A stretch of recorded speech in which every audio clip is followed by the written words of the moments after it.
أعوذ بالله من الشيطان الرجيم بسم الله الرحمن الرحيم سبحانك لا علم لنا إلا ما علمتنا إنك أنت العليم الحكيم ففهمنا سليمان وكلنا آتينا حكما وعلما رب اشرح لي صدري ويسر لي أمري واحلل عقدة من لساني يفقه قولي لا حول ولا قوة إلا بالله العلي العظيم سبحانك لما وحنانيك ألم لا تنسني ولا تنسني الحمد لله أفضل الحمد اللهم صل على محمد وعلى آله وسائر نبيين وصالحين وسلم الموفقني واهدني وسددني واجمع لي بين الصواب والثواب وعذني من الخطأ والهرمان آمين. Assalamu alaikum wa rahmatullahi wa barakatuh, and welcome to another episode of Questions and Answers. I'm your host Amjad Muhammad, and I'll be with you for the next 45 minutes or so, dealing with your questions, your queries and your curiosities. The number to call is 01274 214299.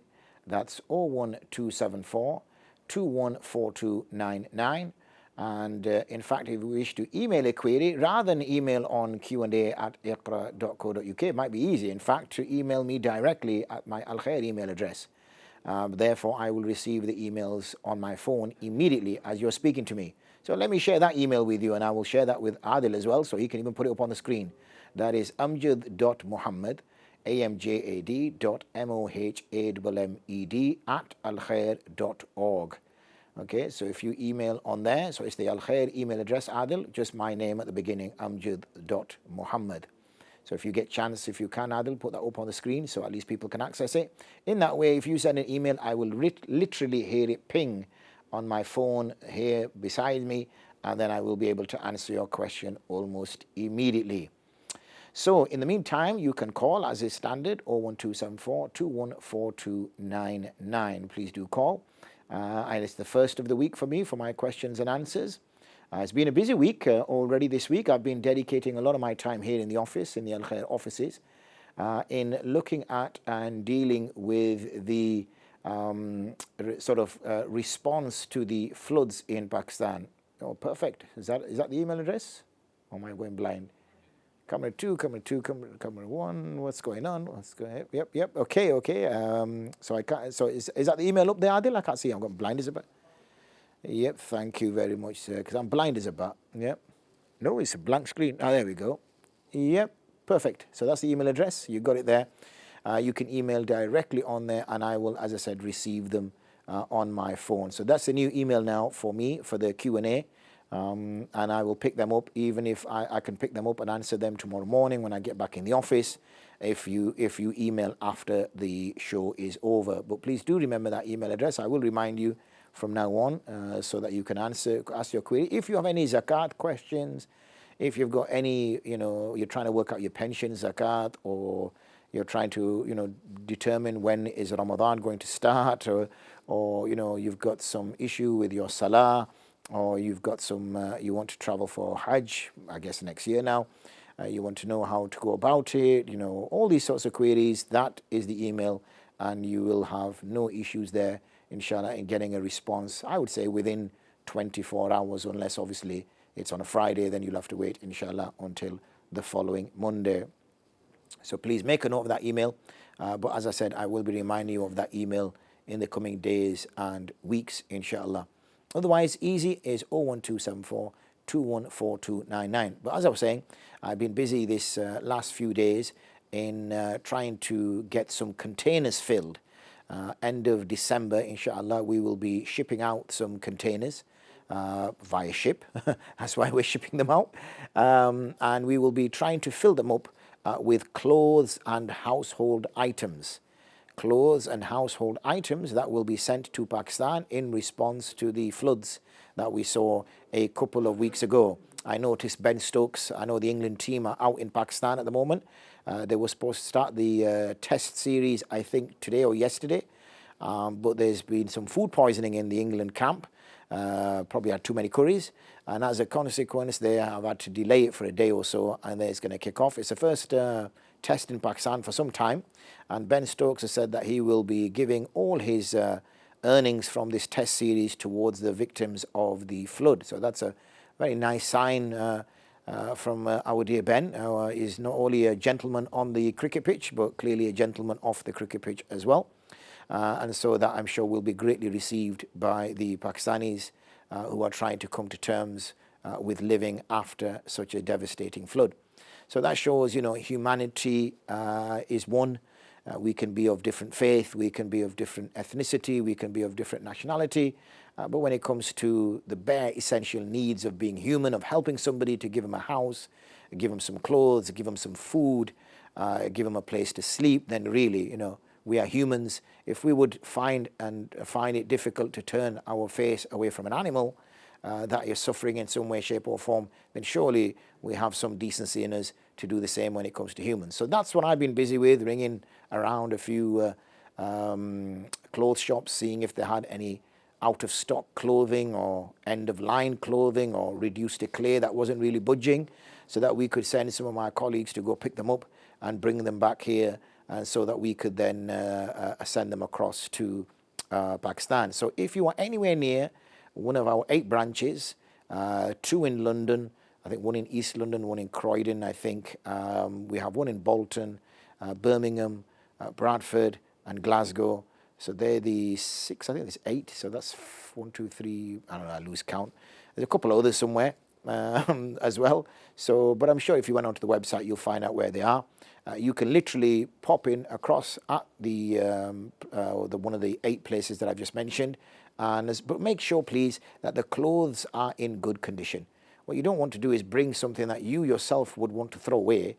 It's got holes in the socks, for example, or the clothes are tatty, they're torn, or the buttons have fallen off, and then you bring it and say you want to give charity. What kind of charity is that? Okay, the only thing you can do with that piece of clothing is throw it in the bin, I guess, or recycle it somehow. Really, you want to give something that somebody can wear. Okay, somebody can wear. It might be something that's not really worn out, but you've worn it a few times, and it's now something that we're people who change our clothes often, and therefore you may want to give it away. So please do bear that in mind, that if you're local to any one of those Al Khair Foundation sites, Al Khair Foundation's offices, then please do bring them with you, and inshallah we will gladly take them off your hands, and then, as I said, have them securely sent across by container to Pakistan. In case you're wondering when that's going to happen, as I understand it, as I've been informed, the containers will be shipped out end of the year, end of December, inshallah. Anyway, Jazakumullah khair for that. I just thought I'd make you aware of what I've been up to these last few days, and probably will carry on through Thursday, Friday as well, until we have another task for next week, inshallah. The number to call, again, let me remind you, 01274 214299, and I'm glad that Adil has left my email address on the screen, because I'm going to change the email address that I would like you to send your questions in on, and that is the email address that I have access to, which I use, and that is that one there, which is my Al Khair email address. And as I said, I can get an answer to you within 24 hours. That's a new service, as I've already told you, that Al Khair Foundation is providing to the community, which is in-house mufti that can deal with your queries, deal with your questions on a daily basis. And that can also be face-to-face today, dealing with quite a heated conversation between elder son and his mother in terms of inheritance. And this is something, unfortunately, that we're not aware of. Especially, when the husband dies and the mother feels, the wife feels, that all the possessions of her husband has now become hers. And the children try to explain to the mother in as best way possible that, look, mother, you are only entitled to 1/8. The other 7/8 have to be shared between the children of our late father. But the mother obviously doesn't see it like that. She says, well, it was my husband's when he was alive, and I was part of his life, and therefore on his passing it's now become mine.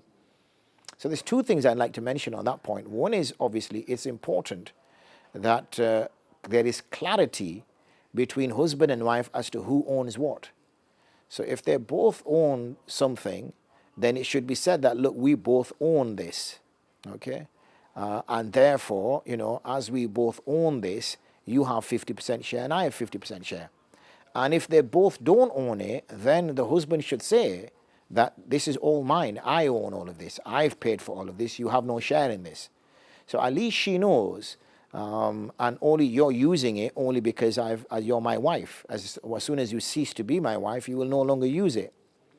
So at least the family members know what should happen after one passes. And this is unfortunate, is that, you know, we don't have these conversations. I know they're not comfortable conversations to have, but these are conversations that need to be done in order for people to fully understand, so nobody takes anybody else's right.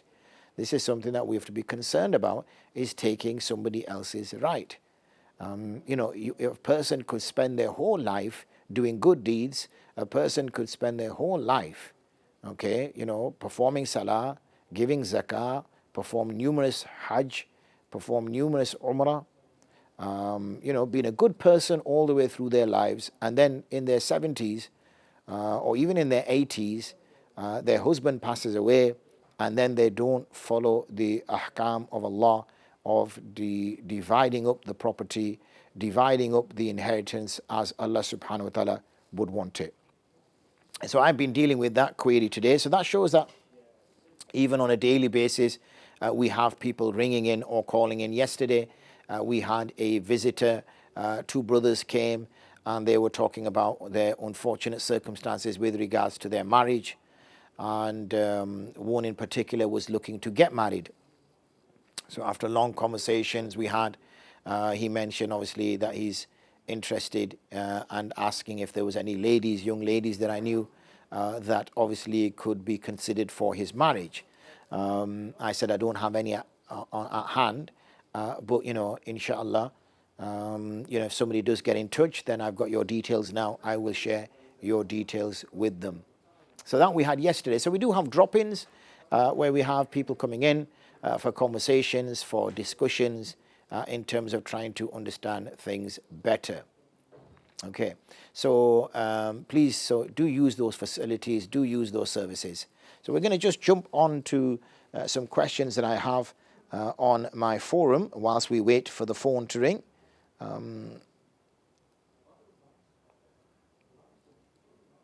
So let's jump across to the ladies group, okay?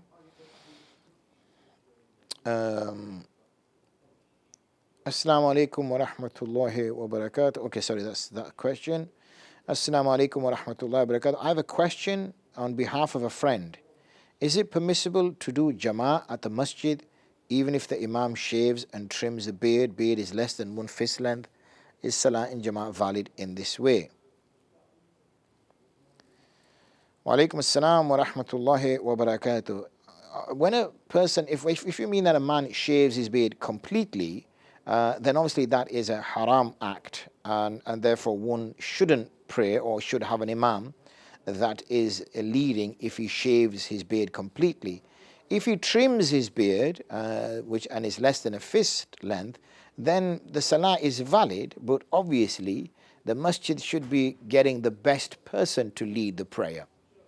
So this is upon the masjid's responsibility, and you know, and this is something for the masjid to do, is that it ensures, as we know, the lead of the prayer, the imam, is somebody who should be the best from amongst us. And what do we mean by the best from amongst us? Not that he's the best from amongst them in terms of maths or English or whatever, but that he has the skills. Okay, he has the necessary skills, and he has the God consciousness, and he has the piety in order to lead others. When you're praying behind an imam, the imam's prayer is the one which is linked to Allah. Our prayer then is linked to the imams, and then from the imams is being presented to Allah. So in a way, the imam is acting as some kind of conduit. He's acting as some kind of, you know, we're kind of putting our salah through him, because especially if it's an inaudible prayer or even an audible prayer, he is reciting for us. We are silent. So therefore, you know, we want to ensure that we have the best of people leading us. Salam Musa, my son uses some hair product and I have contacted the company to ask about the ingredients, and I've just received a reply saying that they always use synthetic or vegetable derived ingredients unless there is a shortage of synthetic or vegetable ingredients. Is this product permissible to use? Wa alaikum assalam wa rahmatullahi wa barakatuh. If they've told you that they always use synthetic or vegetable derived ingredients, then obviously it will be sufficient for you to use it. I'm finding it difficult to accept that they say that when there is a shortage of synthetic or vegetable ingredients, then they use animal ingredients, because they will need, clearance from the necessary authorities that will make sure that what they are putting inside that tub, in your case, this shampoo or whatever it is, that it is being tested. So when you start to change the ingredients, then you're changing the product essentially. So therefore, it would be a different product altogether. So I find that strange that that's what they would do. So I don't know if you want to look into that again. It seems as though they've just said that as a catch-all, but because how can you have a shortage of synthetic ingredient? Because synthetic ingredient is what you make. It's manufactured. So why would you have a shortage of it? Because you're manufacturing it. Now, I understand if there was a shortage of vegetable version of it, because for whatever reason, let's just say you had a bad crop and you didn't have that vegetable, then it's understandable. But synthetic, you're actually synthesizing in a laboratory. So and animal ingredients are usually harder to get hold of because obviously it involves an animal, a living creature, which is more expensive in terms of rearing, unless it's a byproduct or side product. So I'm not sure about that. But as I said, you're obviously looking at in terms of what its ingredients are. If the ingredients are permissible, then obviously it is permissible to use. If they're not, then obviously it's an issue.